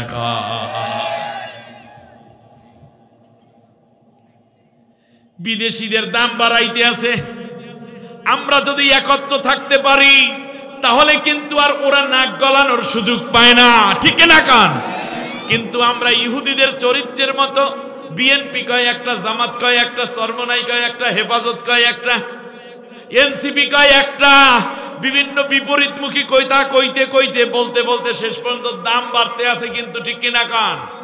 দাম বাড়তে বাড়তে বাড়তে বাড়তে এমন হয়ে যাবে শেষ পর্যন্ত দেশের অর্থনীতি শেষ হয়ে যাইবে, দেশের ব্যাংকগুলা খালি হয়ে যাইবে, দেশের স্বর্ণগুলো লুট হয়ে যাবে, দেশের সম্পদগুলা বিদেশে চলে যাবে। অতএব এই সব কিছু বাদ দেন, বিদেশ থেকে কাউরে আনার দরকার নাই। আশা করি আমার এই কথার দ্বারা বুঝতে পারবেন, দেশকে যদি ভালোবাসেন, মানুষকে যদি ভালোবাসেন, ক্ষমতা আগে না বরং মানুষের মর্যাদা আগে। অতএব বিরোধী দল আর সরকারি দল বুঝি না, আপনারা কেউ কিন্তু 5 আগস্টের আগে ছিলেন না। সবাই মিলে একত্রে বসেন, সব গ্রুপ একত্রে বৈশা আগামী নির্বাচনের একটা সর্বোচ্চ সুন্দর একটা প্ল্যান দিয়ে দেন। যারা এই ক্ষমতায় যাবে সবাই মিলে সরকারকে সহযোগিতা করব। কিন্তু বিরোধিতার নামে বিরোধিতা করলে মাঝখান থেকে দেখবেন রাম বামদের মর্যাদা বাড়তে থাকবে। শেষ পর্যন্ত গরু ঠিকই জবা দেবা, কিন্তু মাঝখান থেকে দেশ ভিক্ষুকে পরিণত হবে। আজকে আর আলোচনা বাড়াবো না, আসুন না আজকের আলোচনা থেকে আমরা কি শিখলাম? সবাই নামাজের সূরাতে বসে, হাঁটু ভাঁজ করে নামাজের সূরাতে বসে, একবার আলহামদু পড়েন, 3 বার কুল হু আল্লাহ পড়েন, কবর জিয়ারত নিয়ত করে। হয়তোবা এই মাহফিল আমাদের কারো শেষ মাহফিল, ঠিক না? আমরা একটু দোয়া করে দেব না? কাফফারাতুল মাজালিস হলে সুবহানাকাল্লাহুম্মা বিহামদিক আশহাদু আল্লা ইলাহা ইল্লা আনতা আস্তাগফিরুকা ওয়া আতুবু ইলাইক।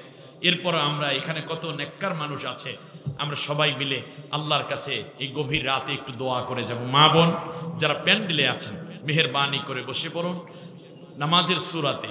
যারা বাড়িতে আছেন মুসাল্লা বিছাইয়া বসে পড়ুন। আল্লাহর নবী বলেছেন, যেই নারী আমার কাছে 4টা কাজের জামিনদার হবে, আমি মুহাম্মদুর রাসূলুল্লাহ তার জন্য বেহেশতের জামিনদার হয়ে যাব।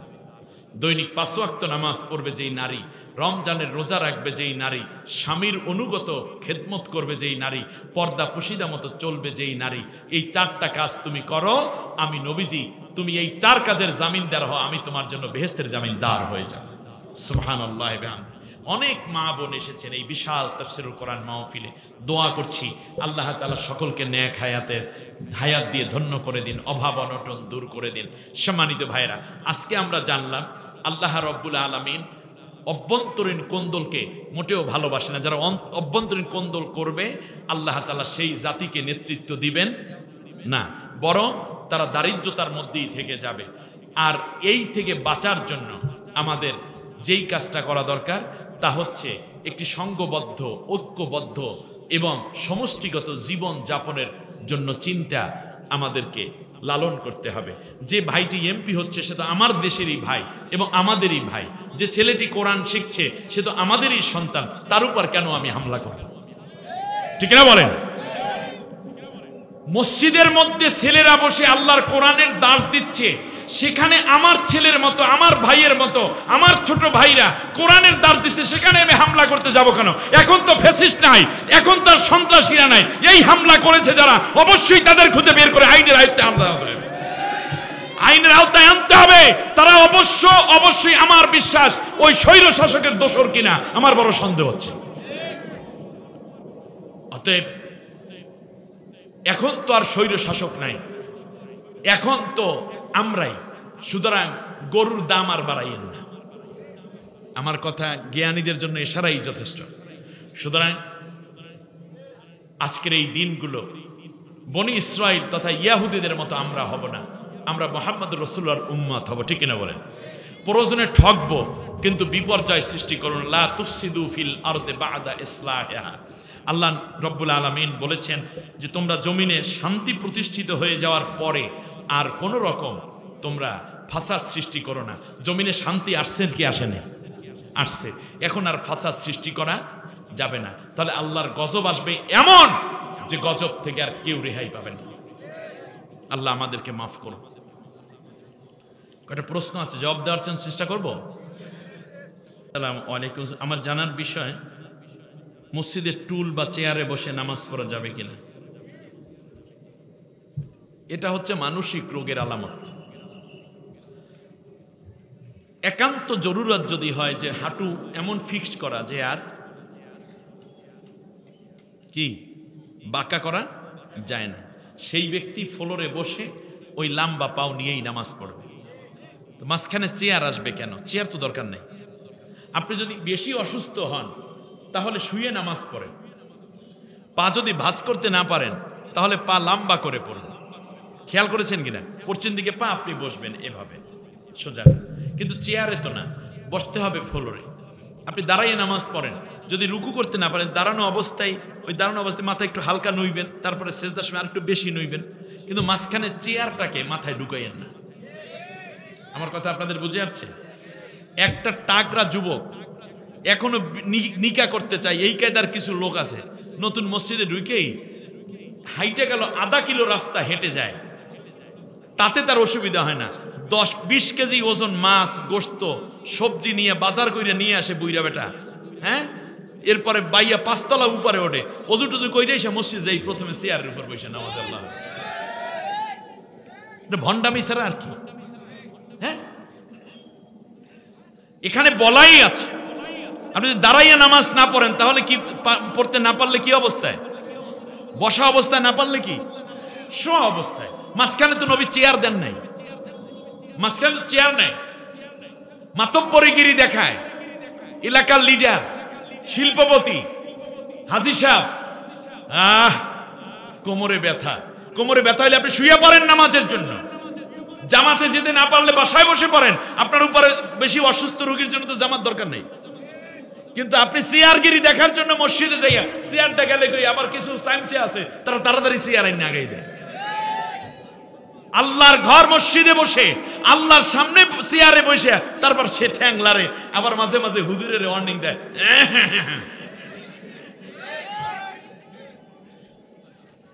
চেয়ার বাদ, বলেন চেয়ার বাদ, নামাজ হবে না।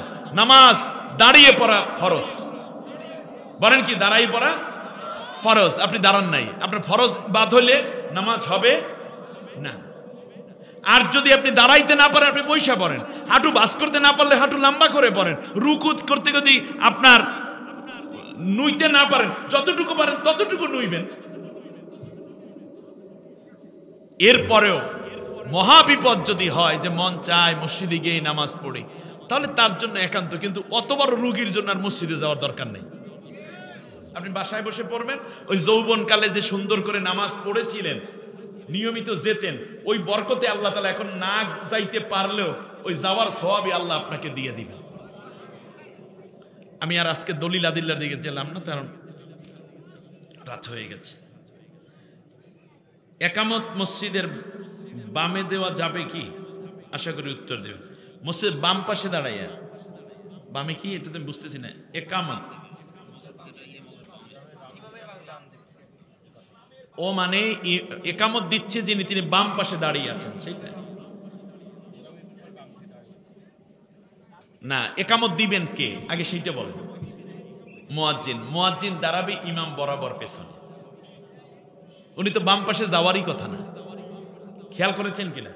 কারণ ইমামের সালাত ফৌত হয়ে গেলে মুয়াজ্জিন উঠে ইমামের দায়িত্ব পালন করবেন, অতএব ইমামের বরাবর পেছনে তিনি একামত দিবেন। ডান এবং বাম এটা কোনো দিকেই যাওয়ার দরকার হবে না।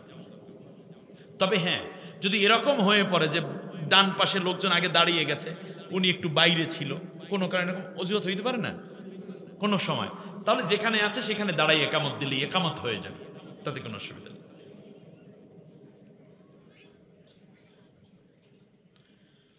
পরের কোশ্চেন হচ্ছে, মোবাইলে ভিডিও কলের মাধ্যমে ছেলে মেয়ের বিবাহ পড়ানো যাবে কি? সে নিজের মেয়ের বিবাহ পড়াচ্ছেন টাকা লোভে। না, মোবাইলের মধ্যে তো বিয়ে হয় না। মোবাইলের মধ্যে বিয়ে হয়ে লাভটা কি? মনে করেন ছেলে থাকে আমেরিকা, মেয়ে বাংলাদেশে, মোবাইলে বিয়ে হয়েছে, এই বিয়ের লাভটা কি? বিয়ে মানে তো হচ্ছে জাউজুন, মুতাজাউইজুন, অথবা পরস্পরে দেখা হওয়া, একে অন্যকে দেখবে, বুঝবে, বিয়ের মজলিস হবে যেখানে মানুষেরা উপস্থিত থাকবে। বিয়ে হওয়ার পর স্বামী যাবে স্ত্রীর কাছে, স্ত্রী থাকবে স্বামীর কাছে, এটাই তো নিয়ম নাকি? তাই মোবাইলের মধ্যে কি পায় তারা? মানে এইরকম না, অপেক্ষা করেন ছেলে আসুক তারপর বিয়ে হবে, সর্বোচ্চ এটা হতে পারে। উভয় পক্ষ সম্মতিক্রমে ওয়েট করতে হবে, সেটা যেন লং টাইম না হয়। এখন 2 বছর পর ছেলে আসবে, আজকে বিয়ে হইল, তো মোবাইলের মধ্যে কি হইল? মোবাইলের মধ্যে ফায়সা কথা হবে, মোবাইলের মধ্যে একজন কানাঘুষা চলতে থাকবে এবং এর মাধ্যমে মূলত গুনাহ হওয়ার আশঙ্কাটা বেড়ে যাবে। সুতরাং উপস্থিত একটি মজলিস থাকতে হবে। বিয়ের 3টা শর্ত: ইজাব, কবুল, মোহরানা এবং উপস্থিত সাক্ষী। এখন দেখেন উপস্থিত সাক্ষী তো নাই মোবাইলের মধ্যে, তো আমি পাইলে এখন 1 লক্ষ মানুষ সাক্ষী রেখেও বিয়ে একটা করা যায়, এটা কি জায়েজ হবে নাকি? এর মধ্যে একজনও কি মানুষ না ছবি? মানুষের যা আছে মোবাইলের মধ্যে, এটা মানুষ না ছবি? মানুষের ছবি। সুতরাং বুঝতে হবে যে বিবাহ হতে হবে, কাছাকাছি আসবে, এবং পরে যদি বিয়ের হয় প্রয়োজনে অপেক্ষা করো, অপেক্ষা না করে তার চেয়ে ভালো পাত্র পেলে বিয়ে দিয়ে দেবে। নিজের বাড়ির পর্দা রেখে রাস্তাঘাটে পর মহিলার সাথে ঘন্টার পর ঘন্টা কথা বলা যাবে কি? এ তো আপনিই জানেন, আমার কি প্রশ্ন করার কি দরকার আছে? হ্যাঁ, ব্যাংকে লোনের উপর টাকা নিয়ে বাড়ি করলে তার পেছনে নামাজ পড়া যাবে কিনা? সে কলেজে 40,000 টাকা বেতন পায়। ওরে আল্লাহ, খুব জটিল প্রশ্ন। ব্যাংকের লোনের উপর টাকা নিয়ে বাড়ি করলে সেই বাড়িতে নামাজ পড়া যাবে কিনা তার পেছনে? এমন কোন ইমাম যিনি ব্যাংক থেকে লোন এনেছেন সুদী ব্যাংকের উপরে, তাই না? তারপরে উনি ইমামতিও করেন, মনে না? ব্যাংকে লোনের উপর টাকা নিয়ে বাড়ি করলে তার পিছনে নামাজ। হ্যাঁ, ইমাম সাহেবের ঘটনাটা, ইমাম সাহেব লোনের উপর টাকাই নিয়ে বাড়ি করছে, ওই ইমামের পিছনে নামাজ পড়া জায়েজ হবে কিনা, এইটা হলো কোশ্চেন। এর মানে ইমামের আর শান্তিতে থাকতে দেয় নাই। উনি কোন ব্যাংক থেকে টাকা আনছে সেই টাকা, এবং সে কলেজে 40,000 টাকা বেতনও পায়, এ খবরও এই ভাইয়ের কাছে আছে। এর মানে ইমামের আর শান্তিতে থাকতে দেয় না এই জাতি। অথচ 62,000 কোটি টাকা সালমান এফ রহমান বিদেশে পাচার করছে, এই খবর কিন্তু আমরা আগে কেউ জানতামই না। যাই হোক, সুদ হালাল না হারাম, এই জন্য ইসলামী ব্যাংক আছে, আল আরাফা ইসলামী ব্যাংক আছে, শাহজালাল ইসলামী ব্যাংক আছে। অতএব আপনারা লোন যদি আনতে হয় ইসলামী ব্যাংক থেকে আনবেন। মনে রাখবেন ইসলামী ব্যাংক কত বড় নেয়ামত। যারা এই কাজগুলো করে গেলেন, ইসলামী ব্যাংক আছে বলে সুদমুক্ত একটি ব্যাংকিং ব্যবস্থা আমরা পেয়েছি। আমাদের দেশে কিছু মোল্লারা এখনো বলে যে সুদ আবার ব্যাংক আবার ইসলামী হয় কিনা। এই যে কি মানে শিশু দুধ খায়, ফিডার খায় সে, হ্যাঁ, কয় হালাল মানে ইসলামী মত বলতে কিছু আছে নাকি? আপনি ইসলামী ব্যাংক সম্বন্ধে মন্তব্য করার আগে ইসলামী ব্যাংকিং সম্বন্ধে, ইসলামী অর্থ ব্যবস্থা সম্বন্ধে আপনার জানা উচিত। এখানে শরিয়া কাউন্সিল আছে, অতএব এইরকম উদ্ভট কথা নয়, বরং আপনি ইসলামী ব্যাংক মূলত যে লোন দেয় সিস্টেম অনুযায়ী তবে এরপরও আমি বলবো, একটি রাষ্ট্র যতক্ষণ পর্যন্ত ইসলামী না হয় ততক্ষণ পর্যন্ত ইসলামী পূর্ণ কোনো ব্যবস্থাই কায়েম করা সম্ভব হয় না। এই প্রশ্ন করাই লাগতো না যদি আজকে ইসলামী রাষ্ট্র হইতো। তার কারণ ইসলামী ব্যাংক হইলে, ইসলামী রাষ্ট্র হলে বাংলাদেশ ব্যাংক হতো কি, এটা কি ব্যাংক হতো, ওটাও ইসলামী ভাবধারায় চলতো। সুতরাং কোনো সুদ পাওয়াই যেত না। আল্লাহু আকবার খান। অতএব আগামীতে ইসলামী ব্যাংক, ইসলামী রাষ্ট্র কায়েমের মাধ্যমে আমরা সব জায়গায় ইসলামী পরিবেশ দেখতে চাই। ব্যাংকে, বাজারে, গাড়িতে, হালহালুটিতে, ব্যবসায়, বাণিজ্যে, সংসদে, সেক্রেটারি, সব জায়গায় থাকবে ইসলামের বাস্তব চেহারা।